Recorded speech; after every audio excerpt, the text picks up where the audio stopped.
I remember, more than anything else that night, the sound of my neighbor drowning in his own tears.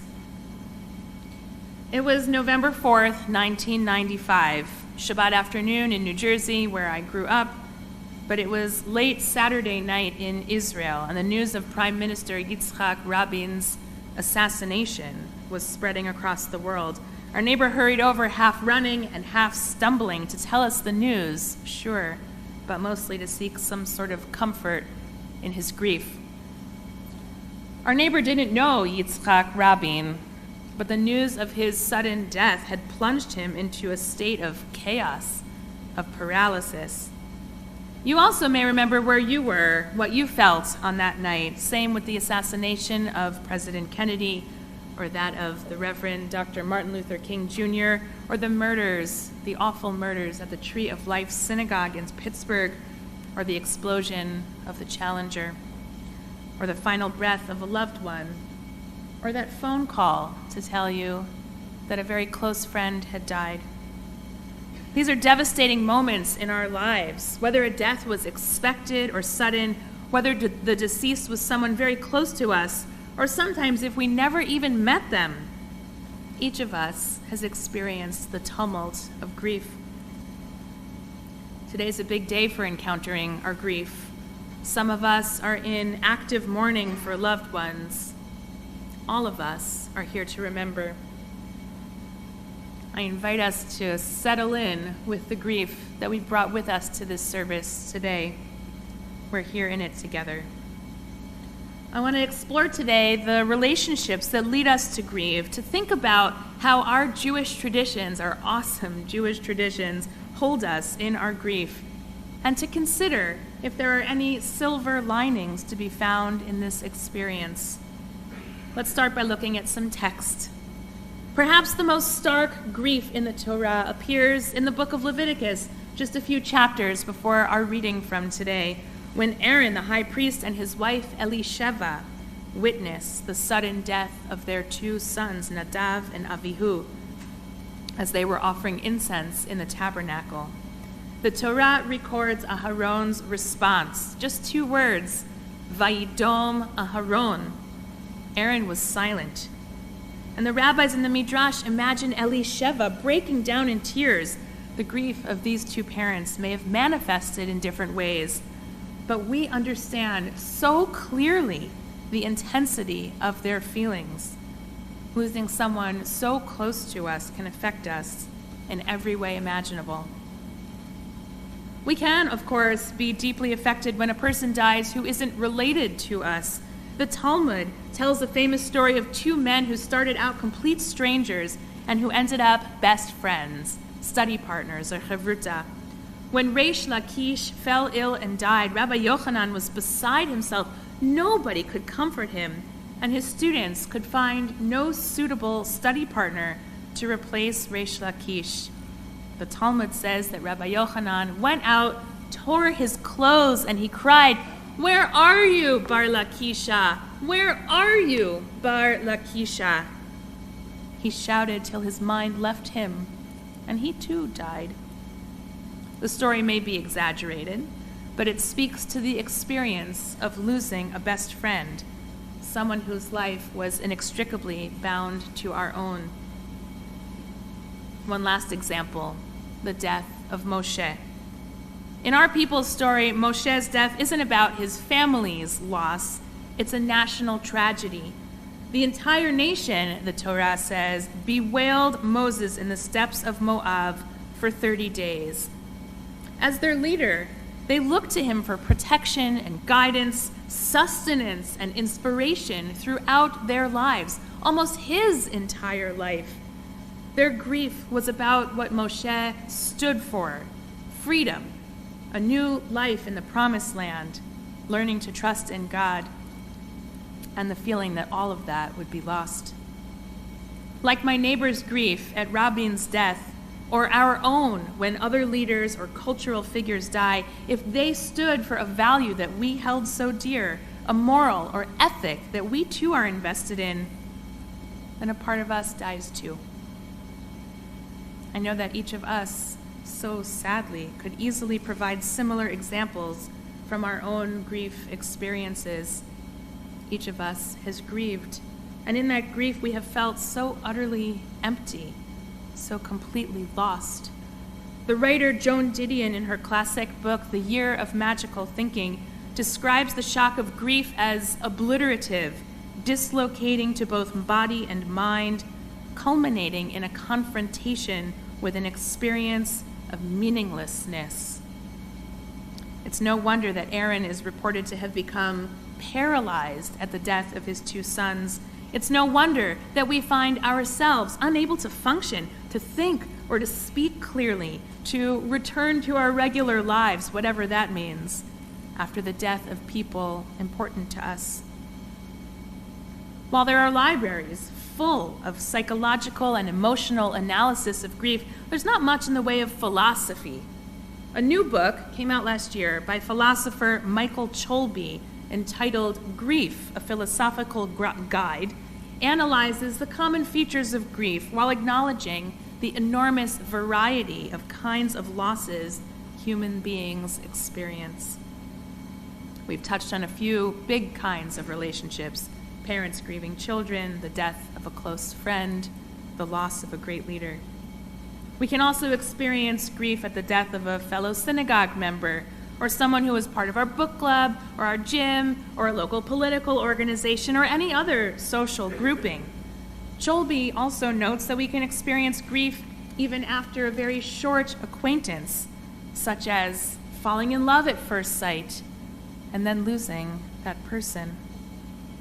Parents who experience a miscarriage or a stillbirth suffer a particularly painful and lonely kind of grief, not having had the chance to meet or get to raise their beloved child.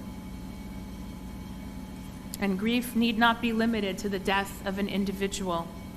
We know this all too well in the last 3.5 years as people the world over have experienced real, deep feelings of grief at the overwhelming numbers of deaths from COVID. I've heard others express feelings of grief at the breaking down of systems that we once thought eternally stable, such as our democracy, and at the chilling forecast for our very earth. Grief is everywhere, and it can pile up. In his book, Cholby probes the question, why are we sometimes so affected by the death of someone we never met, such as a political leader, or a musician, or an artist? Why did we feel so devastated when Rabbi died, when the Reverend Dr. Martin Luther King Jr. died, when Irma Schachter died, when Joe Schachter died, when Linda Lerman died, when Judy Gottesman and Florence Josem and Alan Dubrow and Joanne Kozak and Peter Berman died?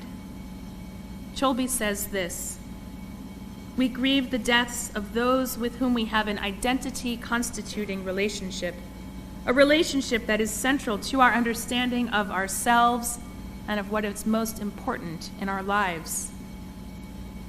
Rabbi stood for peace, and we were invested both in peace and in his leadership. Dr. King stood for racial equality, and we believed in the truth of his message, in his determination. With their deaths, we lost their leadership, and the parts of ourselves that were certain we could achieve something together just broke apart. And in those 2 months last spring, so many of us gathered over and over again to bury members of our own congregation. We met right here in the sanctuary, the funeral home, at the cemetery, our tears falling for people who loved our Bethel as we do, who labored alongside us to build it up, who carpooled with us to Hebrew school, who chaired committees on which we served, and who cared passionately for the welfare of the Jewish people. 8 losses in our congregational family makes us ever more aware of our own mortality and of the fact of our aging shul. With their deaths in rapid succession, we find ourselves as a community grieving. Thank God, and thank you, ancient rabbis, for Shiva. One of the best things about Jewish practice is the loving support we have as we grieve. That's what mourning is, right? It's the rituals that surround us as we grieve. During that most intense period of grief, we are not left alone. People who care about us lovingly march into our home day after day, and they stand with us as we get used to saying those words, Yitgadal v'yitkadash shemei Rabbi. They sit patiently as we figure out how to talk about our loved one in the past tense. And even after Shiva concludes, our community is ever present at morning minyan every Shabbat as we say that Kaddish. I recently heard a short vignette that really captures the power of our traditions. A Jewish guy and his friend who's not Jewish were talking about the loss of their parents. The non-Jewish friend said that he needed years of therapy to process his grief. And the Jewish friend shared, I would have needed therapy, except that I did my processing in small chunks every day at Minyan for a year. And that brings us to today, to the moments just before we will recite Eila Ezkira, our remembrance of communal grief, followed by our personal prayers of Yizkor. We ask, can anything positive, anything productive come from this devastating experience? It can, and I hope that it has and that it does for each of us. I suggest 2 brachot, 2 blessings that can flow out of our grief. First, when we work through our grief, we come to identify the passions and the values we shared with a person who has died. This can become a tool, Cholby says, to help us figure out who we are now to be, now that someone who has mattered to us is no longer living. I can easily call to mind, and I know you can too, foundations, scholarships, awards, and fundraisers that were created in memory of a beloved person who died. These help to keep their memory alive and give us a productive way to remember them while also helping others in their name. But even if we set aside such grand projects, I think it's true that many of us also experience a shift in who we are, what we care about after losing someone who was part of our identity. Perhaps they loved reading. Now we find ourselves at the library a lot more. Perhaps they really loved golf, and now we feel motivated to learn how to play. Maybe they were an avid Torah reader, and now we find ourselves wanting to learn a new skill. Changing our own identity to absorb or envelop some of theirs. That can be a real bracha, a blessing. And second, although the person we grieve is no longer physically in the world, with the blessing of time and a little distance, we are often able to fashion a relationship with their memory. You know what I'm talking about, right? When we find ourselves having a little conversation with the memory of a parent or grandparent, a partner, child, sibling, our friend. It's beautiful, and it's uniquely human. In our religious tradition, we nurture these relationships through observing yahrzeits and observing and reciting Yizkor prayers. On these occasions, we open up their memory and we invite them to sit here right with us, here in the sanctuary and our homes, as part of morning minyan or a Shabbat service, and we allow ourselves to feel some, or maybe more than some, of our grief. That's what this time is for, and that too is a blessing. Grief isn't linear. It ebbs and flows, as so many of us know, sometimes popping up when we least expect it, but it never fully disappears. And I think that's not such a bad thing. As a lifelong companion, grief is an ever-present reminder that someone died who mattered to us. And although they no longer walk this earth, we do. And they live on in us. We turn now to